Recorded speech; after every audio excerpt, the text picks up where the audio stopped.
صلی الله رسول الکریم. مسلمان ورونو، الله جل شانو چې موږ تاسو له اسلام راکړی نو په دې کې هر یو رشتې له یو مقام ورکړی. په هغې کې یو رشته او یو تعلق دی ګاونډ. ګاونډ په څو قسمه دی، دې باره کې نبي علیه الصلاة والسلام څه فرمایي. نو یو واقع دوه به تاسو ته صرف ووایم. یو انګریز دی، هغه یو کتاب لیکلی دی، د ده صرف دا کار و چې په دنیا کې کوم عظیم ترین خلق تیر شوی دی، د هغوی ته دا منصب او دا عهده الله په کومه طریقه ورکړې. هغوی د هغه دې انګریز د هغوی زندگی سټډي کوله. نو محمد رسول الله صلی الله علیه وسلم زندگی چې کله سټډي کوله الله اکبر، نو و یوې واقعې زما دا ذهن وړق او داسې زور راکوماله. کومې واقعې؟ د انګریز وایي یو جنګ شوی، پا کې ډېر صحابه شهیدان شوي. یو صحابي خپل زوی په دې اوږه راغستی او روان دی، ډېر مینه محبت ورسره کوي. نبي علیه صلات وسلام چې کله ورله ورلی په لار باندې او د هغه مینه محبت ته وکتل، نو هغه ته یې ووایي دا زوی د اوږې نه راکوز کا، الله رسوله ګناه مې وکړه. نه، په دې ستا ګاونډ کې ډېر یتیمانان دي او هغه ستا د مینه محبت ویني، نو هسې نه چې پلار ورته ور یاد شي او تکلیف ورته میلاو نشي. الله اکبر. و دې واقعي زه داسې وړه قولم چې دا دومره عظیم انسان د ګاونډ باره کې دومره وړې وړې خبرو ته خیال د نبي علیه الصلاة والسلام. نبی علیه الصلاة والسلام فرمایي وإذا اشتريت لحما أو طبخت قدرا فأكثر مرقته وغرف لجارك منه. وی کله چې کیلو دوه غوښه راوړي د بازاره، لکه غوښه راوړي، نو وی خوروا پکې لږه سیوا کا، ولي جي وغرف لجارك منه، ګاونډي د دې لږ ورله ویسه، په پلیټ کې ور لږه خوروا زیاته که ورله ورکه.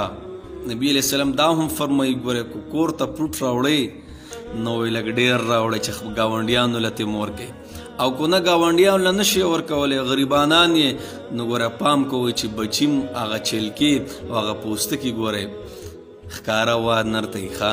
ولې؟ غریبانان به یې چېرته ویني، غریبانانو بچي به یې چېرته ویني او درد به ورته ورسي. نو بهر کې ګاونډ په درې قسمه دی، درې قسمه. اوس په مونږ وګورو. یو ګاونډ هغه دی چې زما یو کس ګاونډي او هندوی یا غیر مسلم وي، دا په ما باندې صرف یو حق دی، د څه؟ بس ګاونډي مې دی، په ما باندې یو حق دی. دویم هغه دی چې زما ګاونډي هم او مسلمان هم، دا په ما باندې دوه حق دی. یو دا چې مسلمان دی او بل دا ګاونډ کې مې دی. دریم هغه ګاونډي دی چې زما ګاونډي مې او مسلمان می او زما رشتہ دار همي. الله اکبر. د په ما باندې بیا درې حق دي، درې حق دي را باندې. دا یو خو جی ګاونډي می دی او بل جی مسلمان دی او بل جی رشتہ دار می دی. نبی علیہ السلام چې کله مدینه منورې ته هجرت وکړو که نه، نو د مدینه منورې او د مهاجرینو داسې اخوت ساز کو، داسې ورورولي ولا سازه کړه چې قیامت پورې به داسې خلک ونه کړي او نه چرته مخکې شوي دي. څنګه؟ یو د بل رور کو، مهاجر د انصار رور کو. ګور عبدالرحمن رضی الله تعالی عنه بن عوف رضی الله تعالی عنه د چې د چا سره ولا ګاونډ ساس کړو که نه، نو هغه ورته وایي انصاري جناب وایي راشه زما دوه ښځې دي او دواړه وینو چې کوم پکې ستا خوښ دی زه به وله طلاق ورکم، او زما دومره جیداد دی، بس وایي چې کوم ځای پکې ستا خوښي نو وایي تاله به یې زه درکم. او نبی علیه الصلاة والسلام فرمایي وایي جبرائیل علیه الصلاة والسلام ما ته دومره تاکید وکړو، دومره تاکید د ګاونډ باره کې، ما ویل هسې نه میراث کې مې شامل نه شي.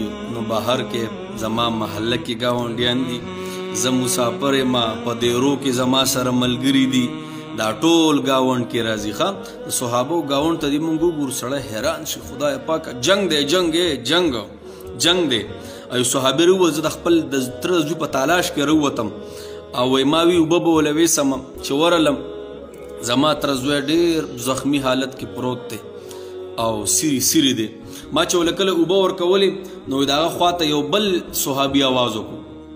صحابي فرمایي وایي ما چې وله کله اوبه ورکولې خپل تره زوی له، نو وایي خواته الله اکبر. سړی حیران شو خدای پاکه دا صحابه د یو بل نه څومره زارېدل. نن تاسو وایئ کم ګاونډي د ګاونډي نه خوشحاله دی. هر یو ګاونډي سر نیولی دی. دا زما لار ده، دا ستا لار ده، په دې نالۍ ده، په دې به زما اوبه راځي، په دې به ستا اوبه راځي.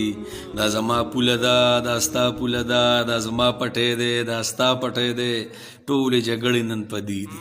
ګاونډي نن جي دشمن سا شوی دی. نو صحابي فرمایي وایي خوا کې ګاونډ کې ورسره یو بل صحابي پروت و. هغه هم داسې اواز وکړو، اوبو یو اشاره وکړه. دا تره زوی ما ته وایي ورشه وایي دله اوبه ورکه، اشاره کې راته ووي. زه چې هلته کله ورغلم نو چې د هغه خوا ته یو بل صحابي پروت و، هغه داسې د اوبو اشاره وکړه.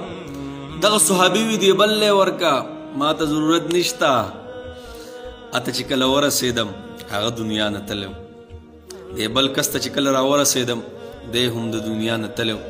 او کله چې د خپل تره زوی ته راورسېدم دا هم د دنیا نه تللی. الله اکبر. نو بهر کې ګاونډي د ګاونډي دپاره هیره د جي هیره. موږ له پکار دي څومره ګاونډیان زموږ نه خفه شوي دي. پخپله موږ ورشو، پخپله موږ ورشو، ورسره میلاو شو، غاړه غټې ورشه میلاو شو. زه پروټ راوړم، لږ پروټ لږ ورله ویسمه، سالن پوخ کم لږ ورله ویسمه. ګوره زما دپاره جنت دی، جنت. ښه صحیح دی انشاءالله. موږ عزم خو په هر ځای کې یو، که مسافر یو او که مقیم یو، هر ځای کې زموږ ګاونډیان دي چې موږ ورسره خبر تاو. صحیح دی انشاءالله.